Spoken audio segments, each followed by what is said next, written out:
Muy buenos días. Para nosotros resulta grato la invitación que nos hace el Excal, más aún cuando vamos a tratar algunos temas, algunos tópicos relacionados precisamente, como ya bien lo señalaba el presentador, al procedimiento administrativo general. Y de manera específica, puntualmente, aquello que se denomina el carácter general. Es bien conocido que cuando uno va precisamente a tener las primeras ideas de lo que es el derecho administrativo, antes de entrar al acto administrativo y al procedimiento, es que uno tiene que tener precisamente esas nociones generales, esas nociones básicas. Y lo más común es que los profesores nos hacen ingresar aquello que se denomina la estructura y organización del Estado, ¿no? Algo así como una mixtura entre derecho político, derecho constitucional y derecho administrativo.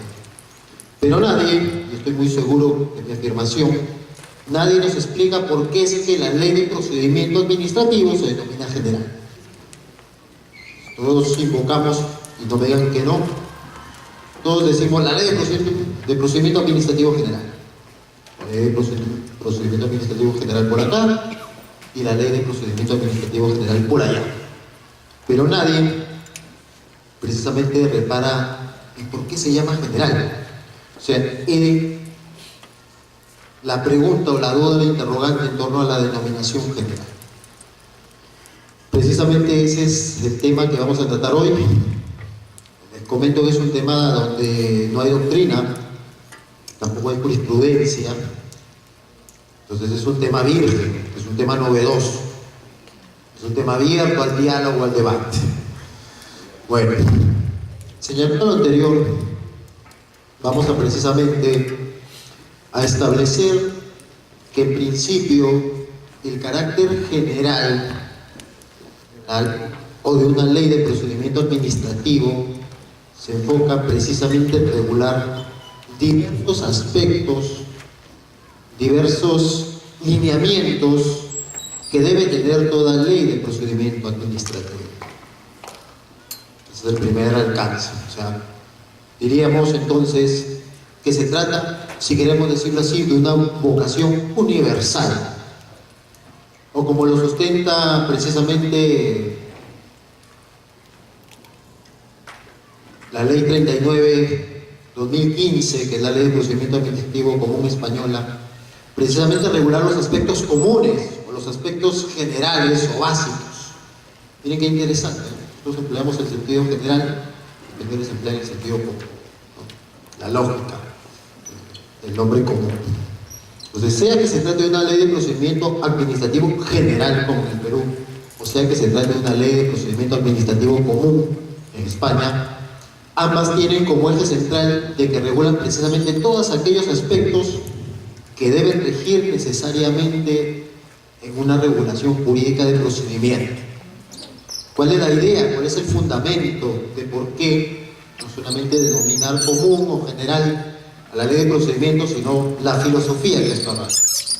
¿Cuál es entonces esa filosofía? La filosofía de la ley de procedimiento administrativo general o de la ley de procedimiento administrativo común no solamente es establecer esos espacios, digamos, de manera básica, lo que yo podría denominar bien la vocación de universalidad, sino que también una ley de procedimiento administrativo general o común tiende a establecer, tiende a determinar las bases, podríamos decirlo así, sustantivas y procesales de lo que significa el propio derecho administrativo. Dicho en otros términos, darle el calificativo de general o común lo que hace es, disculpen la vaguedad de la expresión, aterrizar los conceptos jurídicos, aquellos que estudiamos en la universidad, al plano real, al plano del tráfico administrativo. Entonces, esa es la idea de por qué precisamente darle ese calificativo, por qué adjetivar una ley de procedimiento como general o como común. Ahora alguno de ustedes me podría decir, oiga señor, bueno, que de novedoso más allá de ello tiene precisamente la ley de procedimiento en relación con el carácter general. Precisamente vamos a abocarnos a los diversos artículos, lógicamente no todos, gran parte de ellos están en el título preliminar y otros no, que precisamente se abocan o se enfocan en ese carácter general. Y vamos a ver, por otro lado, cómo es que esto tiene una entera aplicación práctica. ¿Qué situación podemos rescatar entonces? Que la calificación de generalidad o del carácter común no es simplemente teórica. Dicho en otros términos, el que le puso el nombrecito, la calificación de común o de general, no lo hizo porque sonaba bonito. Ese es el punto que también debemos apreciar. En principio, el carácter general de una ley de procedimientos se advierte en el inciso octavo o apartado octavo del artículo primero del título preliminar. Como conocemos, este artículo se aboca a lo que se denomina comúnmente el ámbito de aplicación de la ley y establece, ¿no?, aun cuando el legislador se cuida de no precisar cuándo podemos hablar de una entidad o de una administración, como dicen en España, o lo que yo prefiero, la calificación de organización jurídico-pública, y me atrevo a hablar de esta última figura porque ya no son administraciones solamente las del Estado, en cualquiera de sus niveles, sino también particulares con determinadas características y usando también determinadas figuras jurídicas o títulos habilitantes, es lo que se conoce en la doctrina. Preferimos hablar, desde nuestro punto de vista, de organizaciones jurídico-públicas, más que el clásico o común ejemplo, o común, mención de entidades o de administraciones. Volvemos a lo nuestro. Si estábamos señalando de que puntualmente el apartado octavo establece que personas jurídicas que prestan servicios públicos y ejercen función administrativa en virtud de determinados títulos jurídicos habilitantes, como es clásicamente la autorización, la concesión, la delegación e inclusive, aun cuando no lo menciona en el apartado octavo, la habilitación, entenderemos que también son administraciones. Aún más, el texto único ordenado, y a eso se enfoca el análisis, establece que puntualmente, si bien se trata de personas jurídicas que prestan servicios públicos o ejercitan función administrativa y por tanto califican como administraciones, o en el lenguaje que nosotros empleamos como organizaciones jurídico-públicas, precisamente debe regirle la ley de procedimiento administrativo general. Les comento que en el año 2010 nosotros publicamos un artículo donde señalábamos curiosamente lo mismo que está estableciendo el legislador hoy. Es un artículo que se publicó en la revista de la Maestría de Derecho Procesal de la Pontificia, conocen que es una revista virtual, ¿no?, pueden enlazarse a ella mediante la página web de la universidad. Y alguien de repente, con mayor o menor juicio, no me tengo que calificarlo, o sea, un momento, el señor o el profesor Alberto Guamán Ordóñez está equivocado, porque las personas jurídicas que prestan servicios públicos y ejercitan función administrativa en virtud de determinados títulos jurídicos habilitantes no califican como administración y no tiene por qué haberse regulado dentro del cuadro del artículo primero del título preliminar.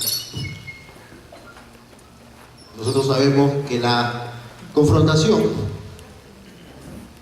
o la disparidad de opiniones es saludable en el conocimiento. El ser humano es un ser falible. Pero aún cuando respetaba o respeto esa opinión, yo me preguntaba y decíamos, a ver un momento, porque para elaborar ese informe tuvimos que crear precisamente un curso de ideas destinadas a una conclusión, ¿no?, como toda investigación científica. Entonces, a ver, ¿y cómo quedan, por ejemplo, las empresas que prestan servicios de electricidad o de las telecomunicaciones o de infraestructura, que aun cuando son particulares, por determinadas técnicas jurídico-públicas, califican, según este artículo primero, inciso, apartado octavo, como administraciones.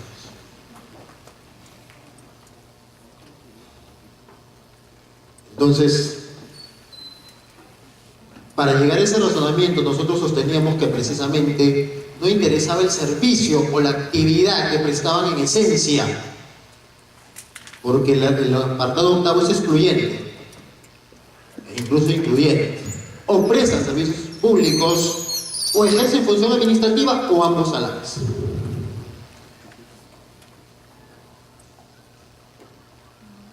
Y alguien de repente, ¿no? En una conversación que tuvimos con un profesor, decía, oye Alberto, ¿no? Nos estudiábamos. Usted dice es interesante, pero no lo veo muy bien. Yo no me hago problemas, ¿no? Ustedes saben que son ideas. Las ideas pueden ser definitivas como que no. Vivimos de las ideas. Los abogados, los formados en derecho. Y las demás profesiones igual. Y curiosamente, imagínense, desde el año 2010 que escribimos ese informe, ese ensayo, al 2017 precisamente el legislador nos da la razón de que son precisamente, si bien es cierto se trata de personas jurídicas que prestan servicios públicos y ejercen función administrativa, precisamente por ser entonces administraciones públicas, por ser lo que yo denomino organizaciones jurídico-públicas, debe serles aplicable la ley de procedimiento. ¿Y por qué les digo esto aún más, amigos? Porque si uno revisa, por ejemplo, la sentencia del tribunal sobre acceso a la información pública, vamos a ver que, por ejemplo, empresas de saneamiento, dice, en un momento, señor, usted como administrado quiere requerirme, por ejemplo, información sobre el volumen de electricidad suministrado a los ciudadanos, yo no te puedo dar porque es una empresa privada. El tribunal intervino, había datas, diversos había datas en ese momento, señor. Es cierto que usted brinda un servicio, es cierto que usted tiene una construcción privada, o sea, una forma societaria privada, en la Ley General de Sociedades, el Código Civil, pues usted realiza un servicio público. Y por ende, en base precisamente a este artículo primero, inciso octavo, usted califica como administración o como organización jurídico-pública, y por ende debe darle a este ciudadano la información que pide, porque usted es entidad. Y el texto único ordenado, la ley de acceso a la información, establece que también usted es administración y está obligada a facilitar la información. Aún más, otro fallo del tribunal fue con respecto a un pedido que se hizo a una notaría. Y el notario lógicamente decía, un momento, señor juez constitucional, ¿no? Luego sala constitucional o sala civil o la que hubiere, y luego el tribunal. Un momento, señor, yo soy un notario y no puedo darle la información que me pide ese ciudadano, porque además se trata de escrituras públicas ligadas precisamente, ¿no?, a temas particulares, como cometería infidencia y podrían sancionarme mi colegio. En ese momento, señor, usted es notario, es cierto.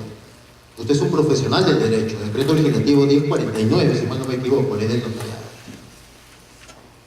Y su función pública es precisamente dar fe pública. O sea, dar certeza jurídica de determinados documentos públicos o privados. Y por ende, ¿sí?, presta un servicio público. El que fedaquea en una institución pública brinda un servicio público. El que autentica un documento también brinda un servicio público. El que legaliza documentos, el notario, también. De la misma manera, el que autentica, el que legaliza, también ejerce función administrativa. Por extensión, podríamos decir. No en el sentido clásico, típico, sino sí por extensión. ¿Y cuál es esa extensión? Las técnicas, como les decía, de autorización, concesión, delegación y me atrevería a decir habilitación jurídica. Entonces, hoy el legislador también establece que aún siendo particulares, por la sola característica que brindan servicios públicos o ejercitan función administrativa en virtud a las aludidas técnicas que hicimos mención hace algunos momentos, califican como administración. Y como califican como administración, deben precisamente sí adaptarse. Y ello lleva que precisamente la reforma, y cito textualmente, establece lo siguiente: los procedimientos que tramitan las personas jurídicas mencionadas se rigen por lo dispuesto en la presente ley, en lo que fuera aplicable de acuerdo a su naturaleza privada. Entonces podemos ver que las personas jurídicas que ejercen función administrativa o prestan un servicio a los ciudadanos, porque ya la teoría del servicio público como tal ha sido atenuada, yo prefiero hablar de servicios a los ciudadanos, precisamente deben regular determinados trámites, no todos, ojo, no todos, siguiendo los parámetros de la ley 27444, mejor dicho, el texto único penal. Precisamente por eso la reforma señala, y reitero, los procedimientos que tramitan estas personas se rigen por lo dispuesto en esta ley, o sea, en el tubo, en lo que fuera aplicable. Y eso, entre comillas, en lo que fuera aplicable, significa que no todos los trámites, no toda la actividad de esas instituciones privadas y administraciones públicas tiene que ser sujeto a la ley de procedimiento administrativo general. Van a haber situaciones en donde, por ejemplo, intervenga el derecho civil con el tema societario, pero también van a darse situaciones, por ejemplo, acceso a la información, donde intervenga precisamente la necesidad de un procedimiento administrativo general. Por ende, también tenga que confeccionarse un texto único ordenado de procedimientos administrativos. Por ende, también se va a aplicar el tema de la documentación prohibida de solicitar. Por ende, van a tener que regular derechos de tramitación. Y así sucesivamente. Entonces, miren, solamente estamos hablando del carácter general con relación a un artículo de la ley. Solamente uno. Aún más, ya saliendo del artículo primero, el siguiente, el artículo segundo, el título preliminar, de mayor riqueza que el anterior, ya nos establece estos parámetros forzosos de la aplicación general o del carácter general de una ley de procedimientos. Vamos a leer. Los apartados son 3. El primero establece lo siguiente, voy a leer, permítanme leer para luego interpretar. La presente ley contiene normas comunes para las actuaciones de la función administrativa, del Estado, y regula todos los procedimientos administrativos desarrollados en las administraciones, incluyendo los especiales. A ver, nuevamente volvemos a rescatar lo que ya les adelantaba. En la primera parte, que establece que la presente ley contiene normas comunes para las actuaciones de la función administrativa, lo que hace precisamente es concretar lo que yo denomino la vocación de universalidad de una ley de procedimiento. Sería carente de sentido que toda la actividad administrativa no rija precisamente la ley de procedimiento general. Sería carente de toda lógica. Aún más, la segunda parte establece y regula todos los procedimientos administrativos desarrollados en las entidades o administraciones, incluyendo los procedimientos especiales.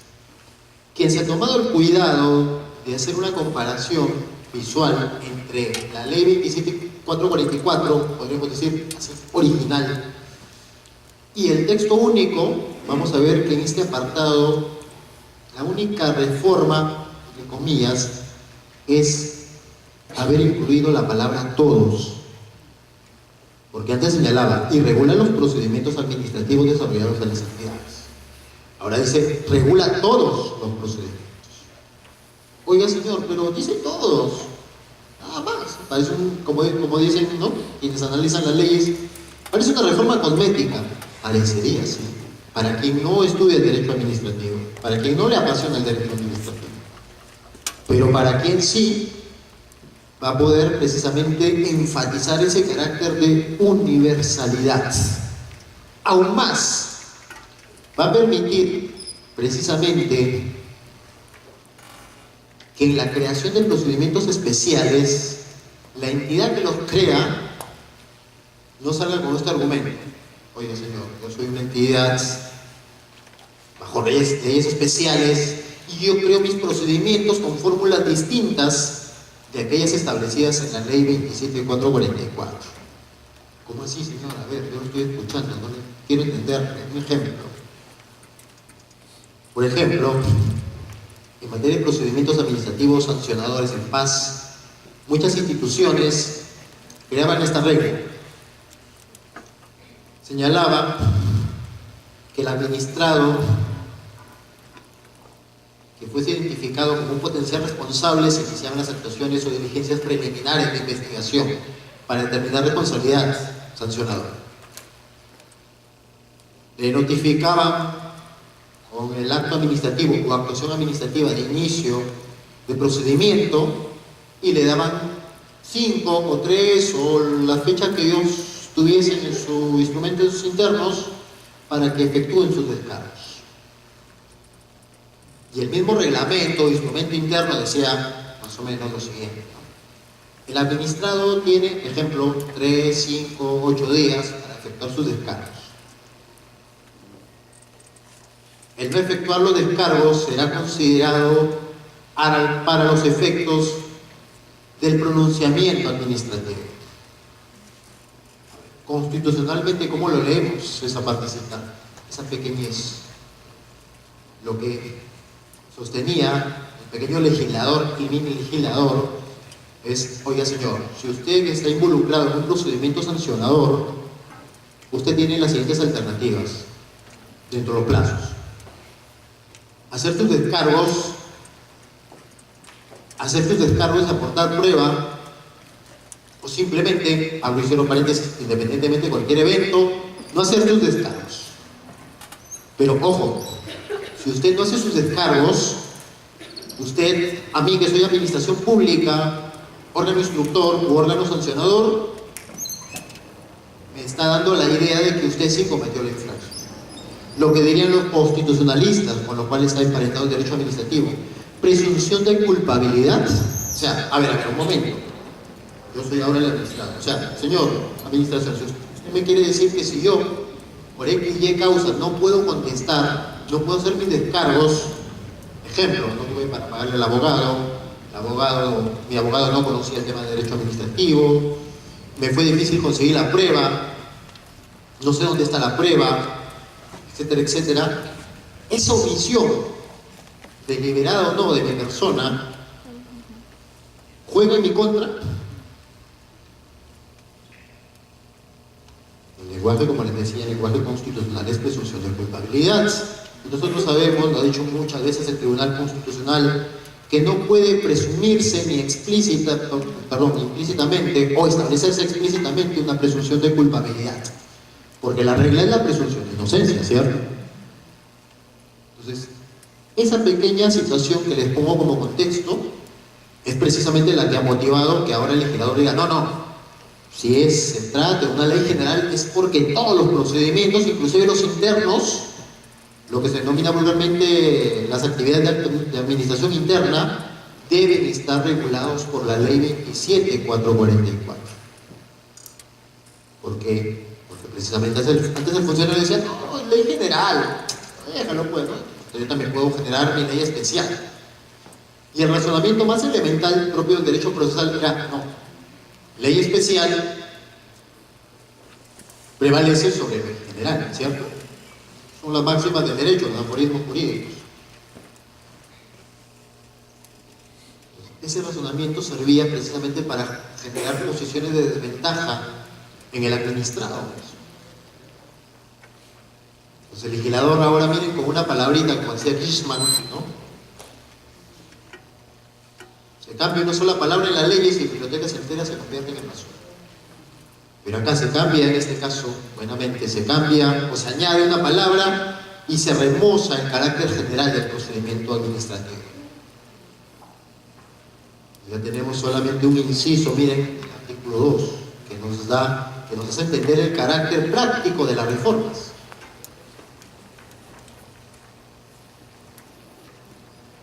Conexo con lo anterior, el apartado segundo establece lo siguiente: las leyes que crean y regulan procedimientos especiales no podrán imponer condiciones menos favorables a los administrados que las previstas en la presente ley. Un poco más, un poco menos lo que ya les adelantaba con la situación que les ponía.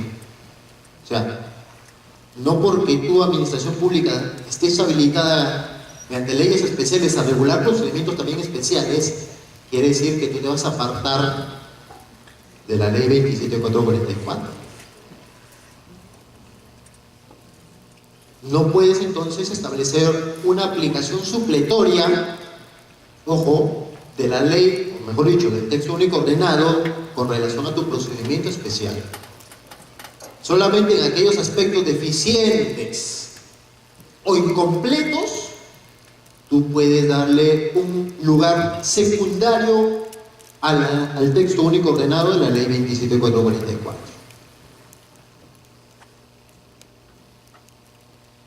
No entonces resulta de aplicación aquella máxima que dice que la ley general deja sin efecto, deroga a la ley especial. No. Algunos de ustedes me pueden decir, oiga señor, pero yo reconozco que eso es una máxima del derecho procesal. ¿Cómo hacemos, cómo conciliamos lo que usted viene diciendo con lo que está en la ley?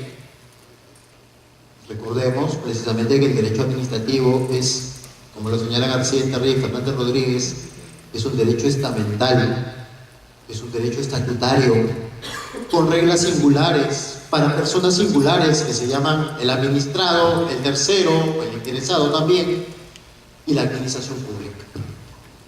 Entonces, no se aplicaría precisamente aquella máxima jurídica que establece que la ley general deja sin efecto, deroga o inaplica la ley especial por el carácter estatutario, por el carácter estamental del derecho administrativo y por ende del procedimiento administrativo.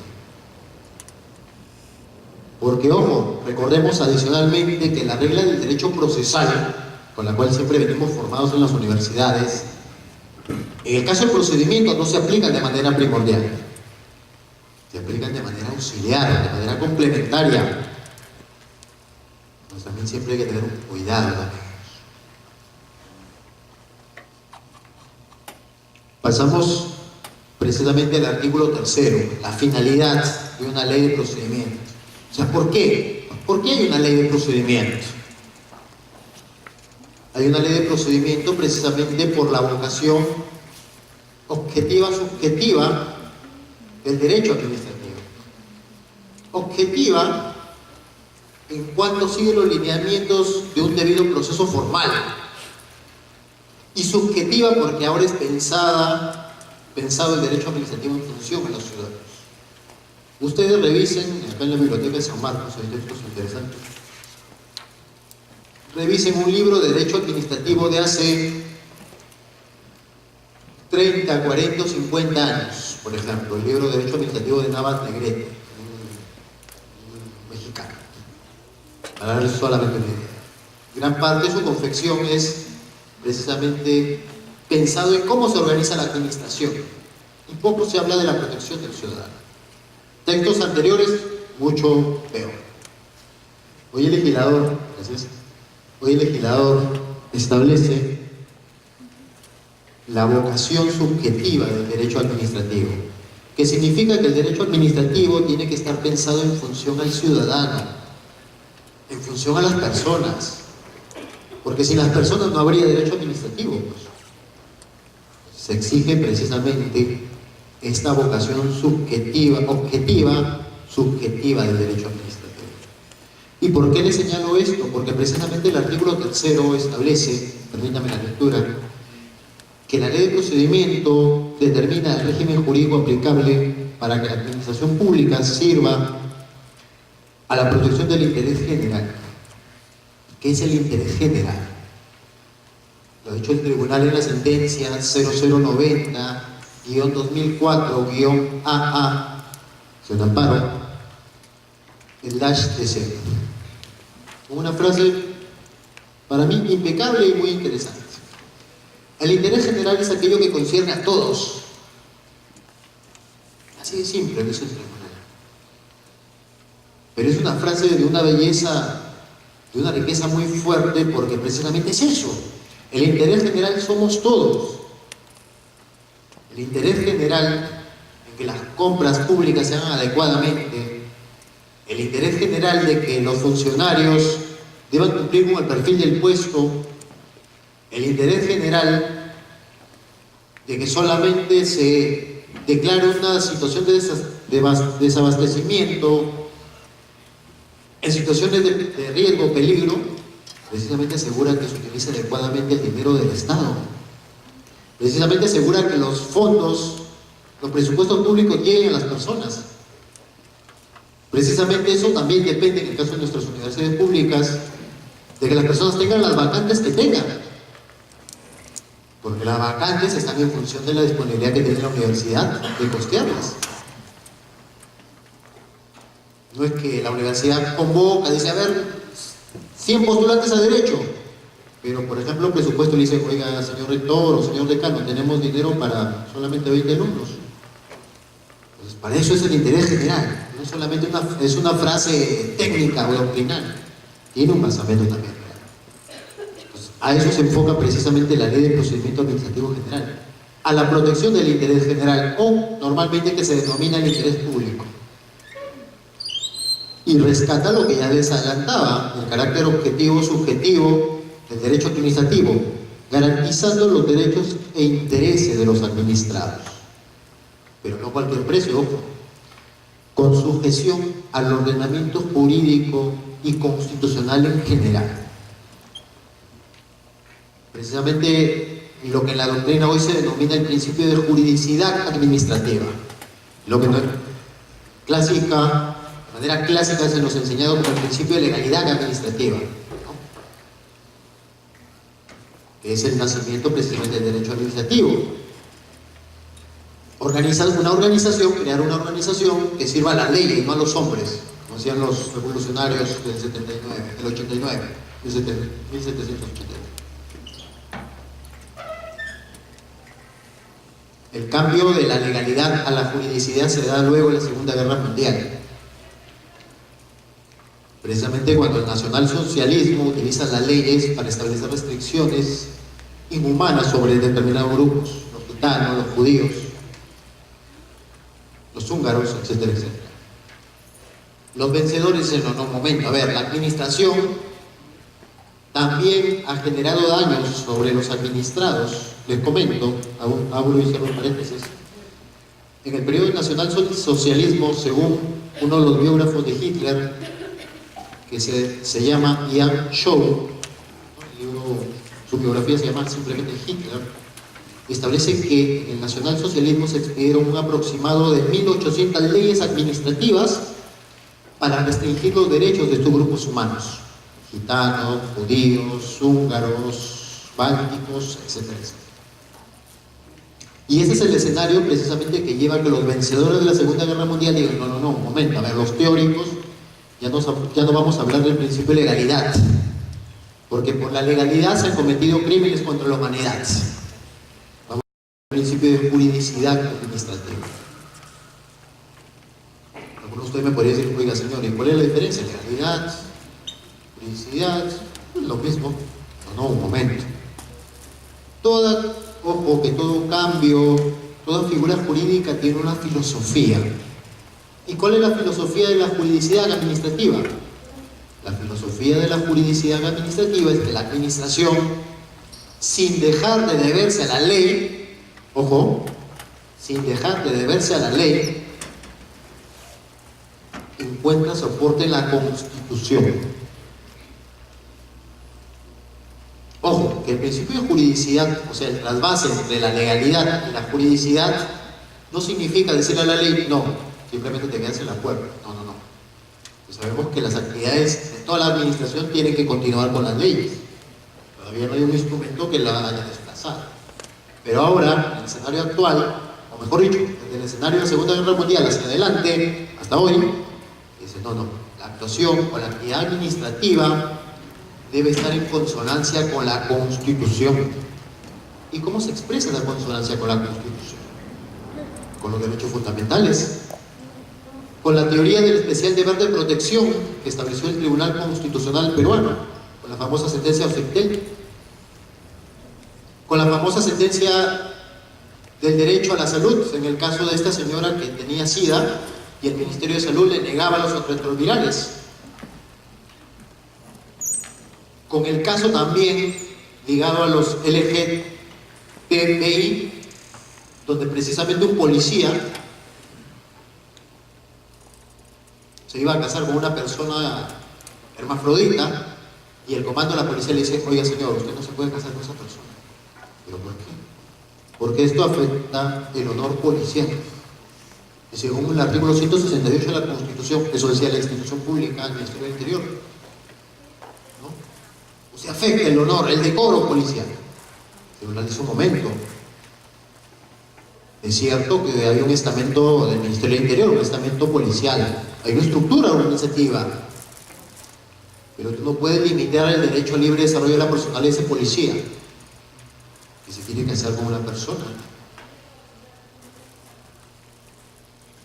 Que esa persona podrá tener sus características particulares, pero no la convierte en un monstruo.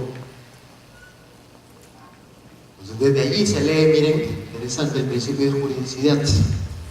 Se lee con los bienes constitucionales, se lee con los valores constitucionales, se lee con la interpretación que hace el tribunal o los órganos de poder. Ese es, digamos, el entramado del principio de juridicidad. Como les decía hace poco, no se abandona que la administración está sometida a la ley, sí, pero la administración, más allá de la ley, está sometida a la Constitución.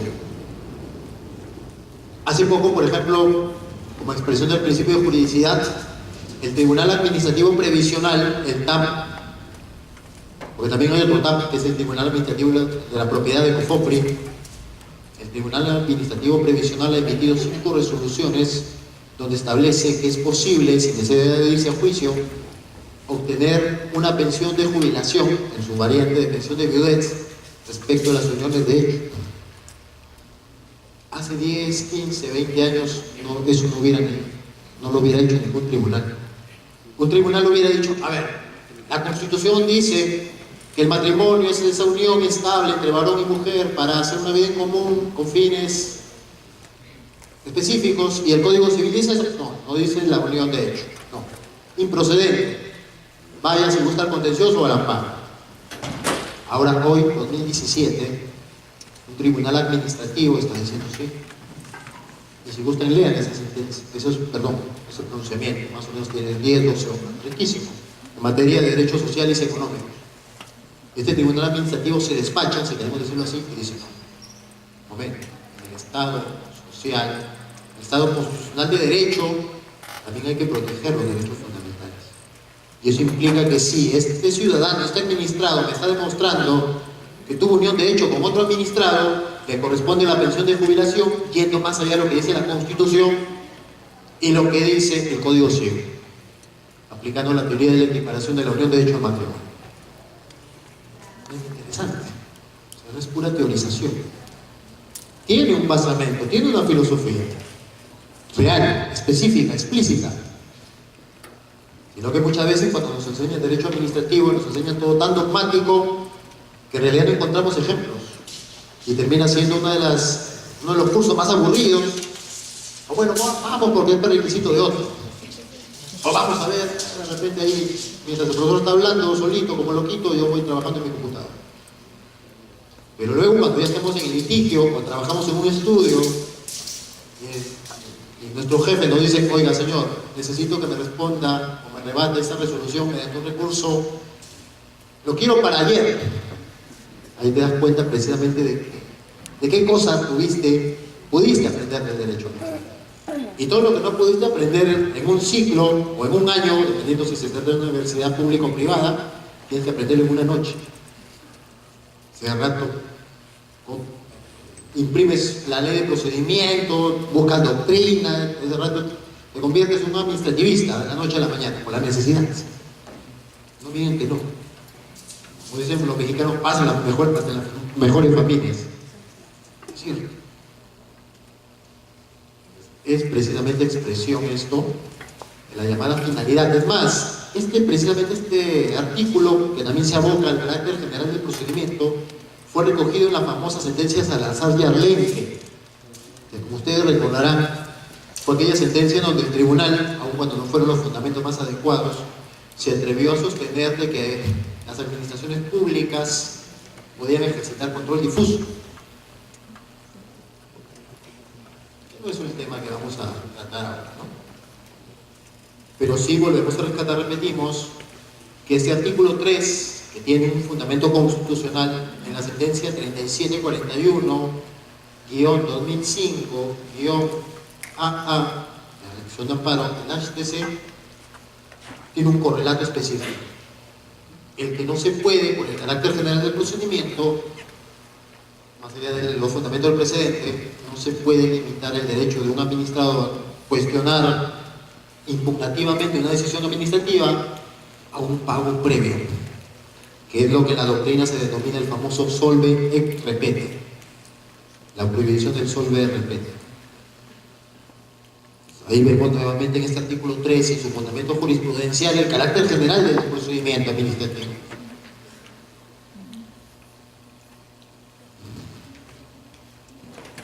También vemos este carácter general precisamente en aquello que se denomina la función de las disposiciones generales. Nosotros sabemos que en el lenguaje constitucional las disposiciones son los enunciados escritos, o sea, lo que nosotros llamamos los artículos o las leyes. En el lenguaje constitucional se llaman disposiciones jurídicas. Y las normas, que en el lenguaje común son las leyes, en el lenguaje constitucional son las interpretaciones de las leyes, también tienen un basamento con relación al carácter general del procedimiento. ¿Cuál es ese basamento? Precisamente el artículo 7º del título preliminar, lo que son las funciones de las disposiciones generales. Si las disposiciones jurídicas son aquellas, lo que normalmente se llama normas, en materia administrativa, las disposiciones generales, o lo que en España se denomina las disposiciones jurídicas de carácter general, son aquellos lineamientos jurídicos, sí, pero de carácter interno emitidos por la administración. Tenemos, por ejemplo, las circulares, tenemos las directivas, tenemos el ROF, tenemos el CAP, tenemos el PAP, tenemos el Plan de Desarrollo de las Personas, según la Ley de Servicio Civil, PDP, etcétera, etcétera, etcétera. ¿Qué nos establece este artículo 7º con relación al carácter general del procedimiento?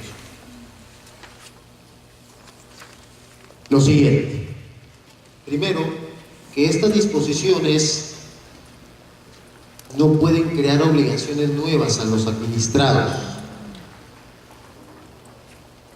Debería decirse que las disposiciones generales no pueden crear obligaciones nuevas a los administrados distintas de aquellas establecidas en el texto único ordenado en la Ley 27444. No lo dice el legislador, es cierto, alguno de ustedes me podría decir. Debería decir, podría decirme otro participante, pero se extrae precisamente de la interpretación de este artículo 7º del título preliminar. ¿Cuál es la idea? Un argumento técnico, la jerarquía normativa. Una ley de procedimiento administrativo general no puede tener menos peso que una circular, una directiva o una instrucción. Afectaría precisamente el principio de legalidad en su vertiente de taxatividad y tipicidad.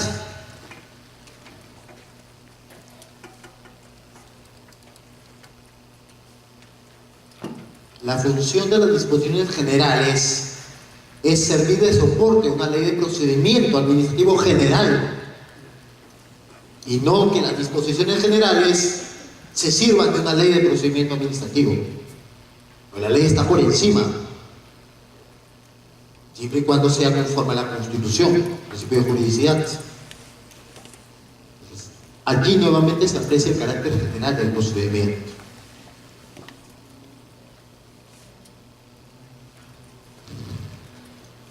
Artículo 8º, deficiencia de fuentes. autoridades administrativas no pueden dejar de resolver las cuestiones que se les propongan por deficiencia de sus fuentes.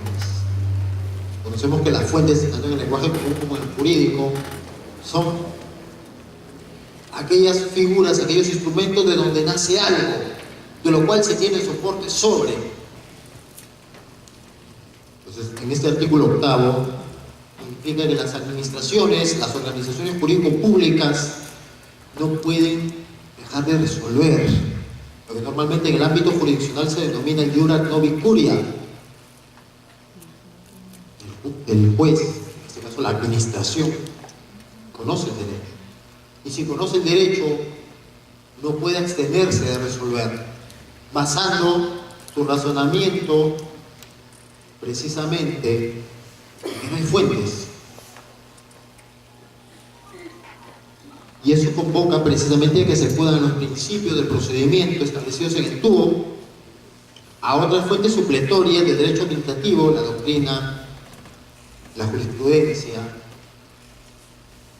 el derecho extranjero, abro y cierro paréntesis, en cuanto sea adecuadamente probado su existencia, conforme lo requiere el Código Procesal Civil, cierro paréntesis. Y subsidiariamente, solamente subsidiariamente, ojo, lo cual reitera el carácter general, a las disposiciones de otro ordenamiento, por ejemplo el Código Procesal Civil, que sean compatibles con su naturaleza y finalidad. Entonces, nuevamente asoma, aunque no indirectamente, como ustedes pueden ver, el carácter general del procedimiento. Ante una deficiencia de fuentes, el funcionario, el servidor público no puede decir yo no resuelvo. Yo no puedo pronunciarme. Les comento, hay una sentencia en tribunal, en Aviadata también, donde un administrado requirió una administración pública o una organización jurídica pública determinados documentos relacionados a un procedimiento. La institución hizo las averiguaciones y constató que en su archivo no había ningún documento. Y en la contestación de demanda, el señor juez constitucional, el administrador ha venido, me ha solicitado documentación, he verificado en mis archivos y no tengo ni siquiera ni el escrito de petición. Y por eso pido que se sustraiga la materia, porque no puedo facilitar información que no tengo. ¿Qué dijo el tribunal? ¿Qué dice? En su momento, señor. Su trabajo es el interés general. Y el interés general se concreta en darle respuesta al administrado. El hecho de que usted no tenga esa documentación, pero que el administrado ha demostrado su preexistencia, le obliga a que, aplicando supletoriamente el Código Procesal Civil, usted reconstruye el expediente, requiriendo a los administrados intervinientes en el mismo a que aporten la documentación sobre la cual se construyó el procedimiento, primero. Segundo, verifique en su archivo los informes de catastro, informe legal, informe de las diversas áreas, y los incorpore ese expediente. Y una vez reconstituido el expediente, usted le facilita esas copias al administrado. Eso también es precisamente expresión, aun cuando no lo diga el tribunal directamente, del carácter general del procedimiento. Y no lo dice porque quizás quiero pensar que fuese así. No conozco de algún colega, algún profesional que tenga la especialización de derecho administrativo como asesor del tribunal. De modo tal que maneje los conceptos como la venimos manejando, por ejemplo, ahorita, o como lo manejaría su profesor de Derecho Administrativo, o como lo manejaría cualquier expositor de Derecho Administrativo en otro evento, o en este evento, o en las diversas sesiones que componen este diploma. Aún más, el carácter general se aprecia en lo siguiente, apartado 2 del artículo 8. Cuando la deficiencia de la normativa, o sea, las disposiciones jurídicas, lo haga aconsejable, complementariamente a la resolución del caso, la autoridad elaborará, verbo condicional, y propondrá, verbo condicional, a quien competa la emisión de la norma que supere con carácter general esta situación, o sea, la deficiencia de las fuentes. En el mismo sentido de la resolución dada al asunto sometido a su conocimiento. ¿Cómo se lee esta parte? Ligado al carácter general. Si alguno de nosotros, que estamos acá reunidos, como funcionarios o servidores, se nos presenta un caso ligado a deficiencia de fuentes, no solamente podemos resolverlo siguiendo los parámetros que les establecía. Primero, acudir a los principios del procedimiento, la fuente supletoria de derecho administrativo, hablando de la legislación, doctrina, jurisprudencia y otros ordenamientos, sino también al dar la solución,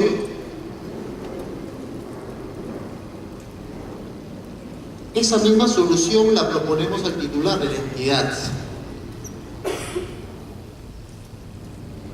Decimos, señor, mire, acá hay un vacío normativo, un vacío en materia de disposiciones jurídicas, y proponemos que la solución, que es la misma del caso concreto, se incluya en la ley de procedimiento administrativo general o en las disposiciones internas o leyes especiales. También es expresión del carácter general. Hago una parte, que no forma parte de ese análisis, pero sí de crítica, que la ley, desde mi punto de vista, debe establecer en este artículo 8º el procedimiento que debe seguir ese funcionario para que informe a su superior, en este caso, a quien compete, establece la ley, elaborará y propondrá a quien competa esa reforma para que sea incluida, porque ustedes saben que todo texto jurídico es perfectible, no es perfecto, es obra del ser humano y la especie es imperfecta. Y el producto de la especie, en este caso la ley, es imperfecto, pero se puede mejorar. ¿Por qué les digo esto? Porque si nosotros hacemos una suerte de radiografía, ¿no?, o una estadística, vamos a encontrar que resulta bien difícil que algún funcionario haya planteado alguna reforma a la ley y la reforma se haya ingresado. Es precisamente expresión de ese carácter general. Otra expresión del carácter general es precisamente el artículo 7º, y solamente en la parte del inciso 7.1, que establece lo siguiente: los actos de administración interna se orientan a la eficacia y eficiencia de los servicios y a los fines permanentes de las administraciones.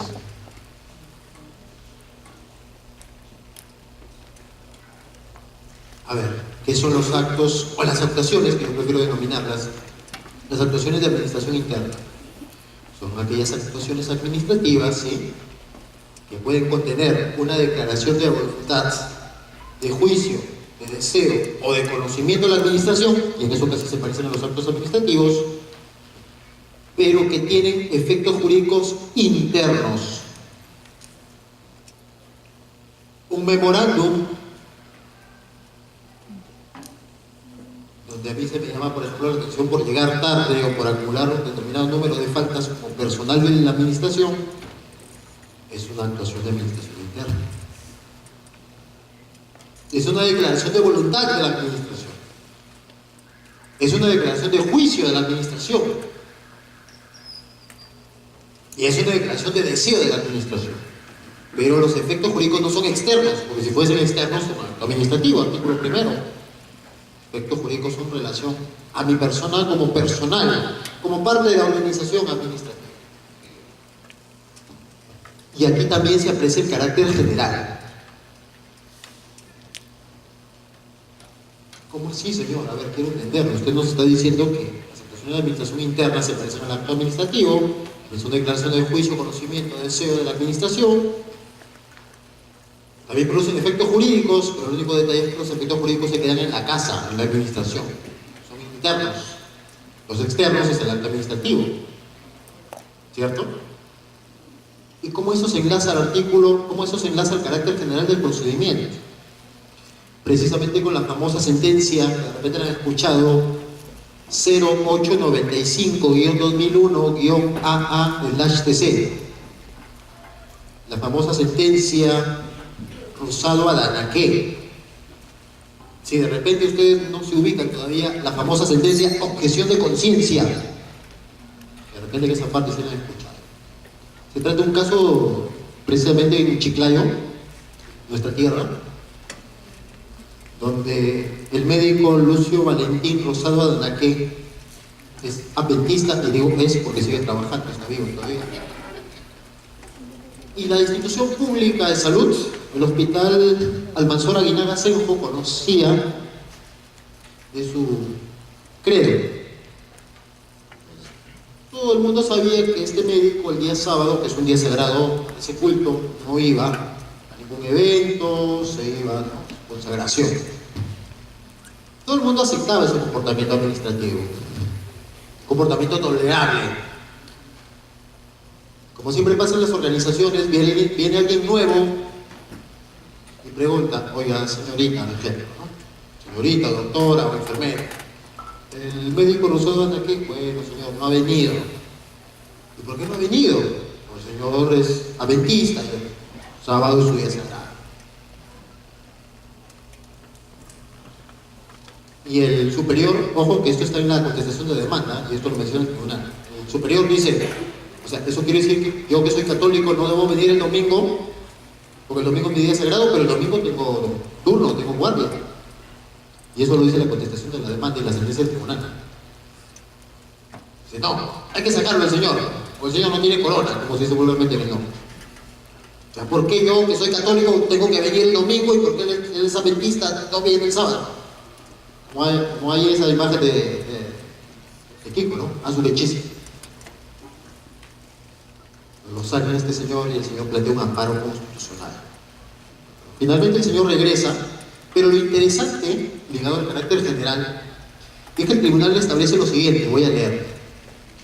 El Tribunal Constitucional considera que según principio la emplazada, o sea el hospital, optó por respetar los designios derivados de los dogmas religiosos profesados por el recurrente.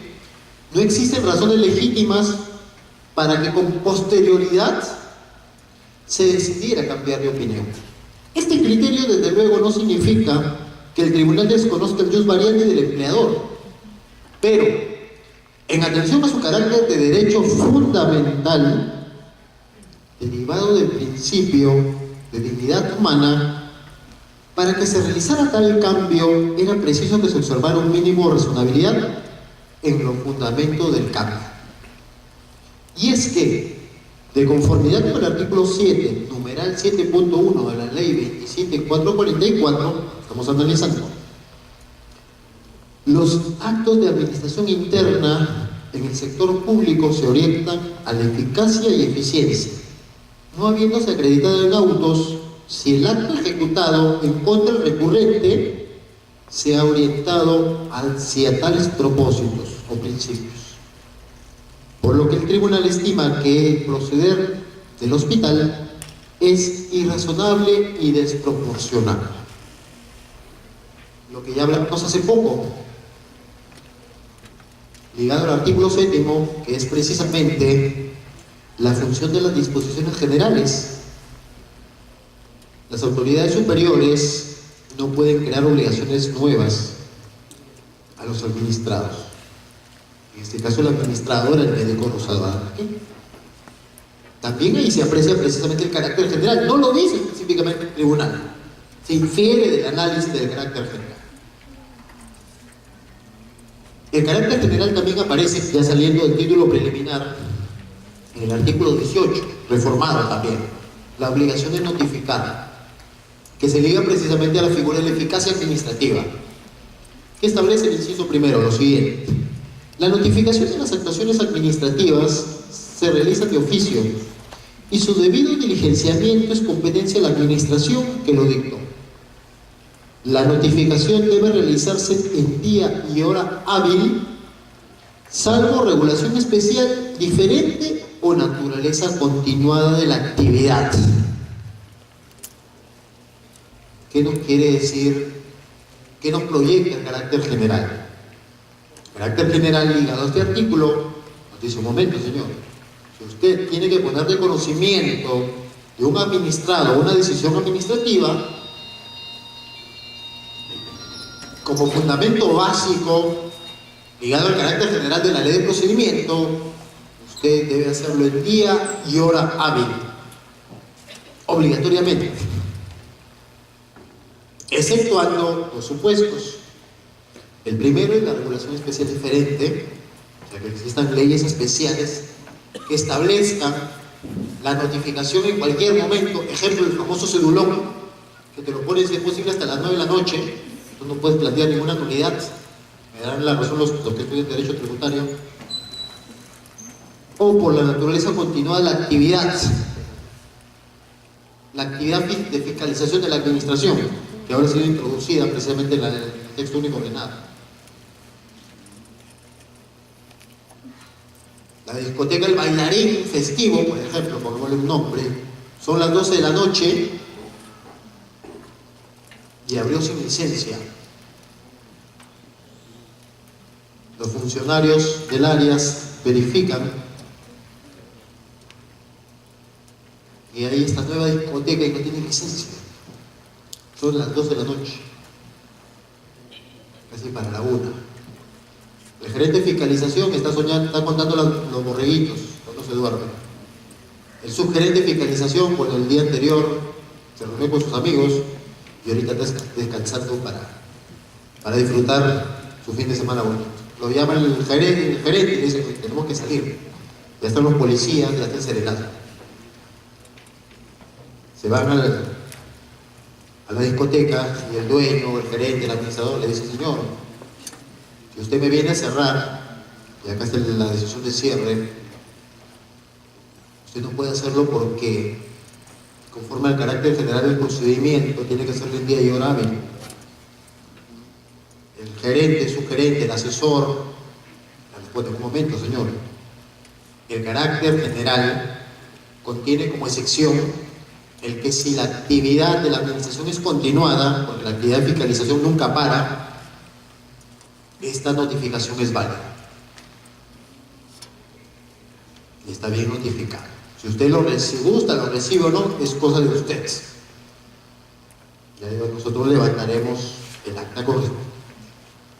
También es expresión precisamente esta reforma del carácter general del procedimiento. Muchas veces te dice el asesor, ¿no? Cuando se dan este tema de discotecas, el asesor, ya el primer día el asesor ahí ya está tomando su trago. Oye, por si acaso, no sabemos, no tenemos licencia, pero ya venga asesor, tomas unos traguitos, hay unos amigos, pero si viene fiscalización, serenado, ya toque trabaja, ¿no? No van a sacar recién al asesor de su casa. El asesor dice: no vengo. Es una actuación irregular, o lo que la palabrita que nos gusta a los abogados administrativistas: abuso de autoridad. Un momento, ahora el artículo 18 me establece por el carácter general que yo te puedo notificar en día y hora inhábil. Es que no fui al diplomado del decano.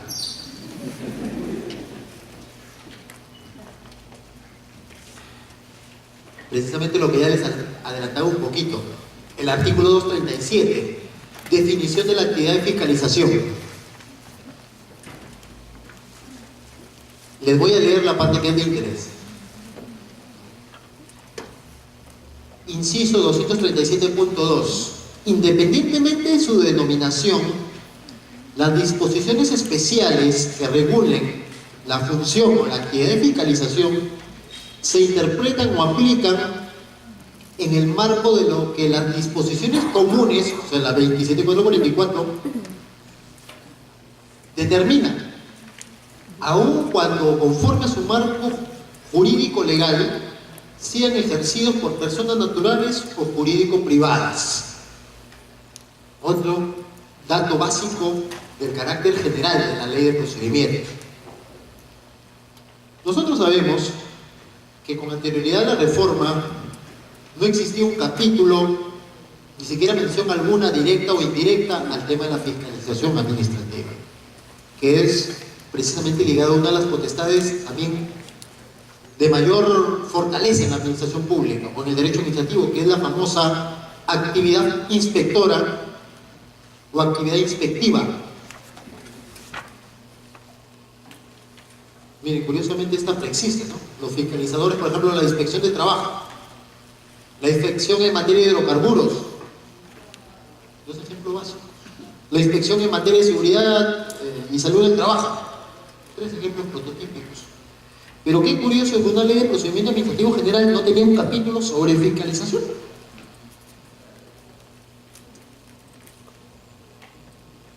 Ojo que en su momento el profesor Leza Sandoval había planteado esta inclusión. Eso fue más o menos, si mal no recuerdo, en 2008, 2010. Planteó un piloto de las reformas y justamente esta vez. Es más, causa sorpresa, o causaba antes de la reforma, que curiosamente en la ley de procedimiento administrativo general no estuviese el capítulo de fiscalización, pero sí estuviese en los reglamentos de OCIPTEL, de SINARMIN, de otras administraciones públicas. Eso era un tanto extraño, ¿no? Pero si tú eres la ley de procedimiento general y los reglamentos o leyes o procedimientos especiales sí lo tienen, o sea, ¿tú por qué sí? ¿Tú por qué no? Es un motivo que precisamente el legislador incluya todo un capítulo, porque no solamente dos, tres artículos, son varios artículos referidos a la fiscalización administrativa. ¿Y a qué se debe eso? Precisamente al principio de juridicidad, al título habilitante. O sea, si yo soy inspector en materia de hidrocarburos, en materia de seguridad y salud del trabajo, en materia laboral, es cierto, tenemos mi ley. Por ejemplo, los inspectores de trabajo tienen la 28806, Ley General de Inspección de Trabajo, y su reglamento, y la regulación de SUNAFIL. Pero, curiosamente, tienes un título habilitante en una ley especial y no en una ley general. Eso motivó a que se introdujera todo un cuadro amplísimo referido a la fiscalización administrativa. Ahora bien, explicado lo anterior, ¿dónde se expresa ese carácter general de la ley de procedimiento administrativo? El texto único ordenado de la ley 27444. En que la regulación en materia de fiscalización administrativa determinada por leyes especiales, ojo, debe interpretarse y aplicarse en función a la ley 27440.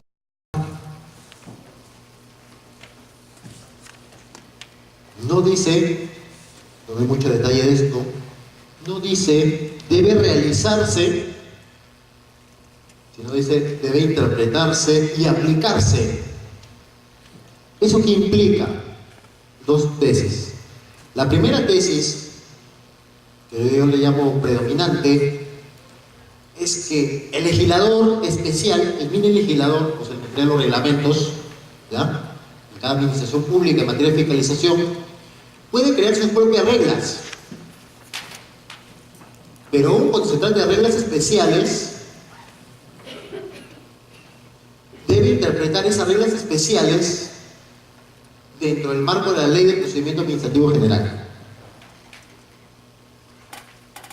Y debe aplicar esas reglas teniendo en consideración las reglas, a su vez, del texto único ordenado.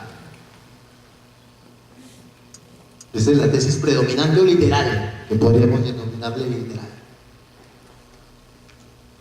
Y la tesis auspiciosa, podemos denominarle auspiciosa, ya no literal, es que no solamente se interprete y se aplique, sino se tenga en consideración la regulación del procedimiento administrativo general.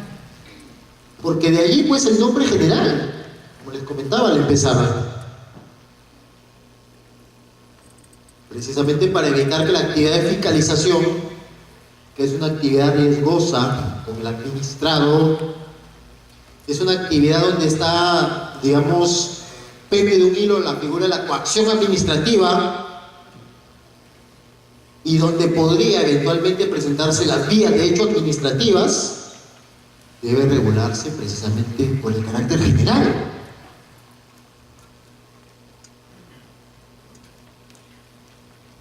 Ejemplos de actividad de fiscalización administrativa con un alto grado de coerción o coacción, ¿no?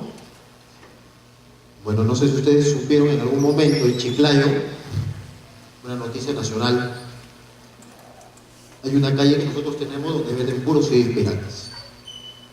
Y había un chico con un saco de CDs. Los serenos, que es un tema bastante crudo en el tema de fiscalización administrativa y coacción administrativa, ¿no? Intervinieron a este joven. Lógicamente, como es un tema de su economía, un tema de su ingreso, este joven se resistió y en ese forcejeo terminaron golpeándolo. En ese momento se creyeron Mago Connor, el que pelea, ¿no? Se creyeron Mago Connor y lo golpearon entre todos y este joven resultó con lesiones graves. Y finalmente en el tránsito en que estuvo en el hospital, finalmente murió. Bueno, les comento que lamentablemente, bueno, según tengo entendido, porque no hice seguimiento total a la situación, los serenos fueron absueltos. Pero el tema es que precisamente en el asunto de la actividad fiscalizadora hay que ser bastante cuidadoso con el tema de la coacción administrativa. Y como ustedes saben, noción básica de derecho administrativo, e implica el ejercicio de la fuerza pública sobre los administrados. El caso prototípico, los serenos. Precisamente en el tema de fiscalización les comento, en el año 2010, los serenos de la municipalidad de La Molina intervinieron a un señor que vendía sus helados no frío, aquí le estoy haciendo propaganda a los helados, no, por si acaso, solamente me acuerdo, son los helados de no frío. Y este señor estaba con su carrito, vinieron 5 personas, 5 serenos y lo intervinieron. Pero lo que los serenos no sabían era que existía la ordenanza que autoriza el uso del comercio ambulatorio en el distrito de La Molina. Y por ende la intervención, o sea, la coacción administrativa era ilegal. Sobre esos serenos los denunciaban por abuso de autoridad y el administrador pedía una indemnización. Ese es en el ámbito externo. En el ámbito interno hasta los hubieran suspendido o destituido. Pero ¿qué hizo la Municipalidad de La Molina? Muy marquetera, una solución bastante marquetera. Lo juntó al comerciante, pues un comerciante, es un administrado, lo juntó a los serenos y se dieron la mano mediante las famosas disculpas públicas. Ese es otro ejemplo de muchas veces cómo también la actividad de fiscalización también hay que morigerarla. O el famoso ejemplo, hace poco también surgido, con el programa Adopta una mascota. Deben ustedes conocerlo porque es un programa de la Municipalidad Metropolitana de Lima destinada precisamente a erradicar la venta ambulatoria de animales. También fue una situación en donde se generó una controversia, claro, no muy difundida, pero sí interesante, respecto de las personas que venden los animalitos, los perritos, los gatitos, todo lo demás en las calles. La municipalidad, el argumento técnico era la zonificación. Oiga señor, usted para ejercer su derecho a la libertad de empresa, usted necesita cumplir los requerimientos legales. Tener un local acondicionado, garantizar la permanencia, la existencia de estos animalitos, no someterlos a condiciones degradantes, etcétera, etcétera. Hasta ahí bien, los animalitos fueron incautados, se usó la técnica de incautación. Luego tengo entendido que la municipalidad, ¿no?, nos obsequió mediante una carta de compromiso que garantizase que les dieran buena vida. Pero ¿dónde viene la controversia? La controversia viene en que los perritos, los animalitos, como siempre nosotros muy inteligentes los peruanos, los que vendían los perritos o los gatitos decían, a nosotros nos incautan señalando de que por la zonificación nosotros no podemos vender en la calle. No faltó alguien inteligente, los peruanos somos inteligentes, ojo. Ya, no le crean a los políticos de que no somos inteligentes, somos inteligentes. ¿Ya? Somos muy inteligentes. Lo que los políticos nos engañan para que uno no se dé cuenta que es inteligente. No somos inteligentes. ¿Qué hicieron? Alquilaron locales en una galería. Cuando el personal de fiscalización administrativa, gerencias, sugerencias, lo que fuere, iban, en un momento, señor, ya estamos preparados, ¿no? En un momento, señor. Este es un recinto y usted se ingresa sin autorización judicial, está afectando la Constitución en cuanto al derecho a la propiedad, a la inviolabilidad de la propiedad. Entonces, como el personal de fiscalización no estaba formado, no vino al diplomado de decano, lamentablemente se retiraron. A nosotros nos hicieron la consulta y nosotros señalábamos que solamente en aquellas situaciones en que el centro comercial fuera casa-habitación, sí se necesitaba una orden judicial. O sea, ¿esto qué significa? Que ahí los serenos y el personal de fiscalización perdió una oportunidad para ingresar a esos centros comerciales y retirar a los animales o incautarlos sin que se hubiera afectado el derecho a la inviolabilidad del domicilio. Porque el tribunal ha señalado que solamente en aquellas situaciones en las que es casa-habitación y aún así la autoridad administrativa o policial ingresa, sí se afecta ese derecho fundamental. Entonces faltó precisamente venir a este tipo de eventos. Precisamente faltó aún más capacitación. Entonces, ahora que se ha introducido esta reforma, como el tema de la fiscalización administrativa es muy delicado, porque muchas veces tiene que ver con el contacto que hace el personal policial o el personal de vigilancia, los serenos con el ciudadano, la ley establece que debe interpretarse y aplicarse las normas del procedimiento. Pero nuevamente volvemos a preguntarnos, ¿no se entiende que la ley de procedimiento es general? Entonces, desde mi perspectiva, desde nuestra perspectiva, hace falta una mejora también en esa parte. Es buena la reforma, saludo la reforma, pero hace falta modularla, porque precisamente se pierde entonces el carácter general en este inciso 237.2. Hace falta una mejora, hace falta una pauta más puntual. Finalmente terminaré señalando, con esto cierro, que hay un artículo, entre muchos, que hace nuevamente retroceder, incluso con mayor vigor, el tema del alcance general del procedimiento. ¿Cuál es ese artículo? El artículo 245, que lamentablemente, y me voy a centrar en uno de sus incisos nada más, que infelizmente, digámoslo así, establece que las disposiciones contenidas en el capítulo referido al procedimiento administrativo sancionador, o sea, de la ley 27444, se aplican con carácter supletorio a todos los procedimientos establecidos en leyes especiales.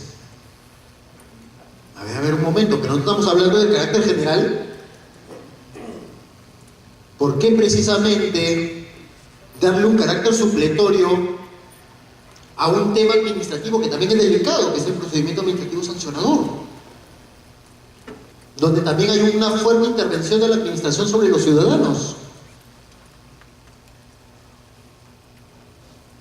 Entonces, aquí me parece que inclusive se ha reiterado el descuido del carácter general. Es más, este propio inciso 245.2, con este detalle, establece, vuelvo a leer con mayor énfasis, las disposiciones contenidas en este título se aplican con carácter supletorio, ojo, a todos los procedimientos, o sea, a carácter supletorio, pero a todos. O sea, lo mismo que nada, ¿no?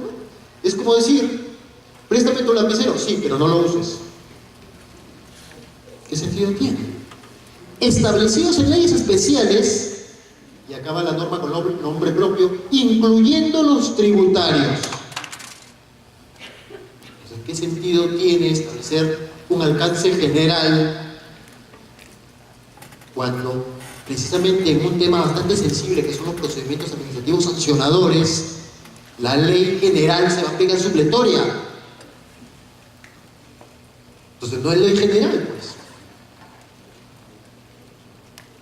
Desde nuestro punto de vista, precisamente, esto implica que aquí se haya un retroceso del carácter general. Y esperamos, ojo, que en algún momento el legislador, ¿no? Y espero que ustedes sean las voces que lleven el evangelio de la reforma, se mejore precisamente esta dicción.